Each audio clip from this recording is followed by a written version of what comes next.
G'day, g'day, g'day. This is Charlie, and I'm coming to you today from my locals community with your daily dose of business inspiration. Come on over and join me at askcharlyleetham.locals.com. You can join the community for free. You can become a supporter and get access to supporter-only content. You can join the conversation. You can start your own conversations, and as a supporter, your donation, your funds help me to keep creating content like this, like my podcasts, like my tutorials. But today I'm going to talk about persistence. Your daily dose of business inspiration is about persistence, episode number 147. Before I get into what persistence is, I'm going to give you a story and give you an example of what persistence is, and then we'll discuss it. So you will all know that I like Zig Ziglar. He's one of my favorite in the self-development and business success areas. I've followed him for many years, and I still follow his content even though he has passed. But let's talk about the story that I'm going to share with you. Do you remember? Some of you might not. Some of you might not be very old. Excuse me. There is a fly in here, and it keeps flying in my face. There used to be water pumps. There used to be these water pumps that were stuck into the ground, and you'd have to pump the handle to get the water to flow up from the ground through the pipe into the faucet, the spigot, whatever, and out and get it to flow. And you'd have to pump really hard to get it to suck the water up through the ground and then out the tap, out the faucet, out the tap. And to do that, you'd have to pump a lot, because initially you'd be pumping and you'd be getting nothing. Essentially, all you're pumping is air, because you're pumping the air out of the pipe and it's sucking the water up through the ground, and it keeps sucking it and it keeps sucking it up and it keeps sucking it up. And then eventually it starts to flow. But if you don't give it enough pumps, if you don't keep pumping it, the water doesn't flow. And if you stop pumping, the water falls back down and you've got to start all over again, and you've got to expend all that effort again. But if you keep pumping it and you have the belief that it's going to give you water, it will give you water eventually.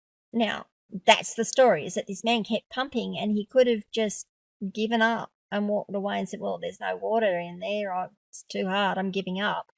But he didn't. He kept on going, and eventually he gets his water flowing. And then, he can stop pumping for a little bit and let it flow, and then he's going to pump it a little bit more to keep the air going and keep it coming up through the pipe. The analogy there is like us in business, isn't it? Like, we're trying to do things. We might be trying to learn something. We might be trying to make a sale. We might be trying to generate leads. We might, any number of things. But we've just got to keep on keeping on. We've just got to keep on doing what we're doing to be able to have that success. Now, there is a very fine balance, of course, because sometimes you're doing the wrong things. And doing the wrong things is not going to actually have any success. But you've got to know when. You've also got to be able to work out when you stop doing something or change what you're doing and change it up a bit to get the success you're needing. But being persistent means that you know that you've got the right actions, you know that you're doing the right things, you've got the right mindset, and it's just going to give you success in the long run. So that's what being persistent is. It's just to keep on keeping on. That sounds like a ad to me. I don't know if you know the ad, leave a comment. Keep on keeping on. But what is persistent? It's the steadfast pursuit of a goal despite challenges, obstacles, and setbacks. Yeah, I'm reading some notes here. It's the ability to maintain effort and interest over time, even when progress seems slow or difficult. Now, I think that's a great explanation of what persistence is. Why is it important? Because it helps us achieve our long-term goals and success. Most successful people will attribute their achievements not to innate talent, but to their perseverance. So perseverance, persistence, it's almost interchangeable. Being persistent separates those who reach their goals from those who give up too soon. There are psychological benefits to being persistent. It actually helps you develop resilience and mental toughness. It helps foster a growth mindset where individuals see challenges as opportunities to grow and improve. Now, these are all woo-woo things to me. These are all pie in the sky things, but it's pretty much true. If you get someone who keeps trying despite not getting a success, and then they start getting success, you will find that the next time they go to do something, they're more willing to try to do something. They're more willing to fail a few times because they know that the success will follow. It also helps when you're building habits helps your persistence as well. And persistence helps build habits, and building habits is a great way of achieving success. What are some of the characteristics of sorry, I don't mean to stutter. Persistent individuals. Well, most persistent people have a clear vision and set specific and attainable goals. And you'll hear I talk about a lot about goals as well lately. If you don't know what your objective is, how do you know you are moving in the right direction? So goals, objectives, you can use them interchangeably. Some people don't like goals because they're that's a too formal thing. There are things around the word goals for them, but an objective, I'm heading over here. I'm heading to that mountain. I'm going to the shop to buy a carton of milk. That's an objective. And by having that clear vision about where you want to head, you can then say, yep, I just need to keep putting one foot in front of the other to get to the shop. Adaptability. People who are persistent, are flexible, and willing to adapt their strategies when things don't go as planned. The adaptability prevents them from being discouraged by failures. And that's what I was talking about is, you can, if you know you're heading in the right direction, if you know that's where you want to go, if you know that you're doing the right thing, you can keep doing the right thing.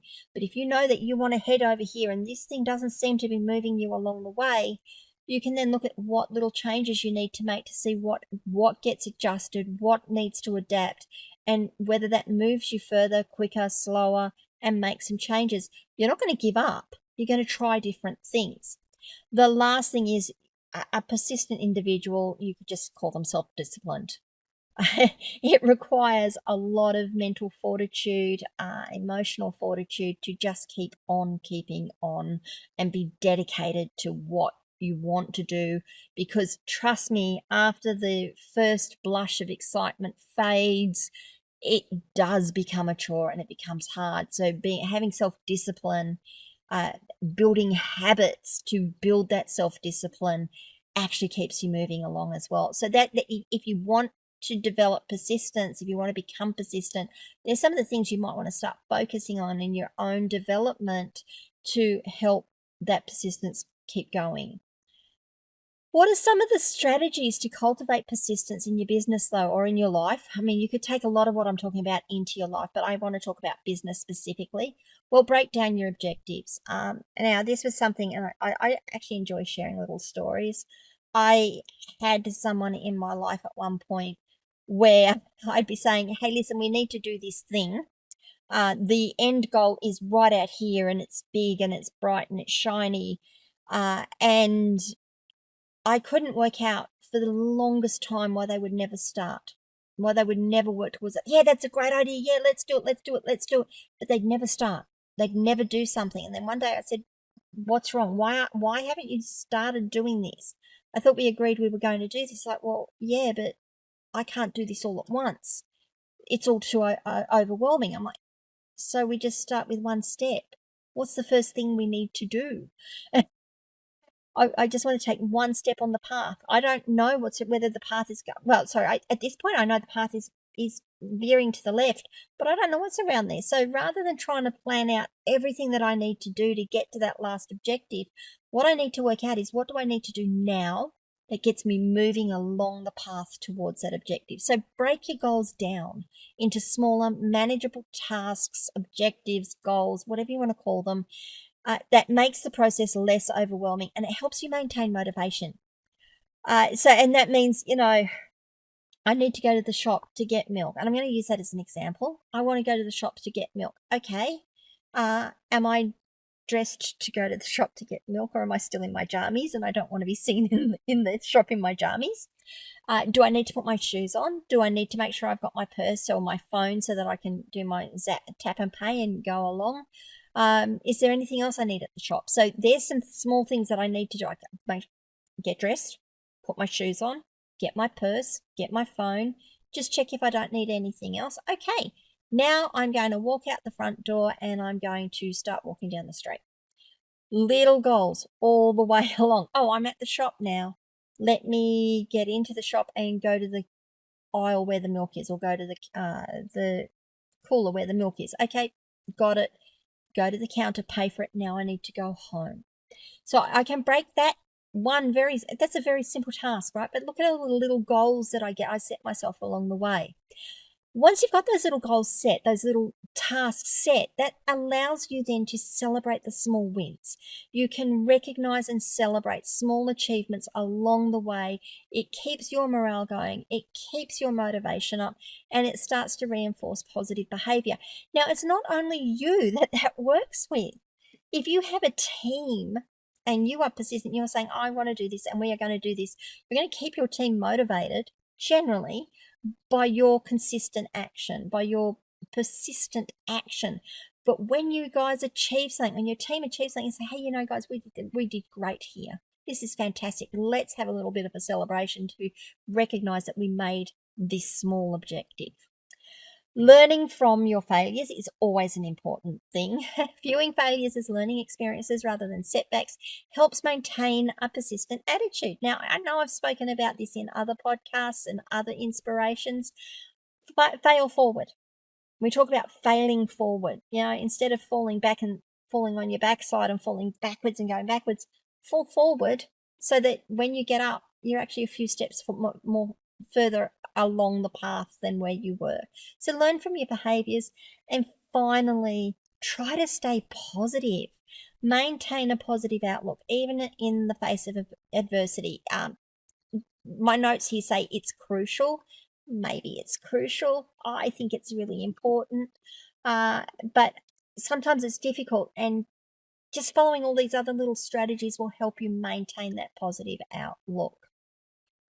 So what do you guys think? Talk to me about being persistent. Talk to me about the things that you've found in being persistent. Do you think you're persistent? Do you think you give up too early? No judgment on anyone here, but do you think you give up too early? Do you think, oh no, this isn't working? I lived with someone for a while who was like, I'm just going to do this for 5 minutes. Oh no, it didn't work. I didn't get success. I'm moving on. Me, I'd probably try for 6 months and they'd finally say, Charlie, this isn't working. Like, yeah, I know. Maybe I need to try something else. So yeah, stubbornness versus persistence, there's a bit of a difference there as well. But talk to me. Come across to Locals, askcharlyleetham.locals.com. Leave some comments on this post. Start your own discussions if you want around why persistence is important, what you found, where you have trouble. Let's see how we can help each other become successful, not only in our businesses, but in our lives as well. Now, please remember to like this video, subscribe to my channel, and ring the notification bell so you find out when I drop more content. Please leave a review so people know that these are valuable to them. I would prefer that you left a review that says that, but otherwise I will take any feedback back at all, because I want this to be valuable to you. I don't want to just sit up here and talk. I want to know that this is having an effect for people. And maybe share this content with someone who you think needs to hear it today. Maybe it's not the message you need to hear, but maybe you know someone who does need to hear it. And I will see you all tomorrow. Thanks, guys.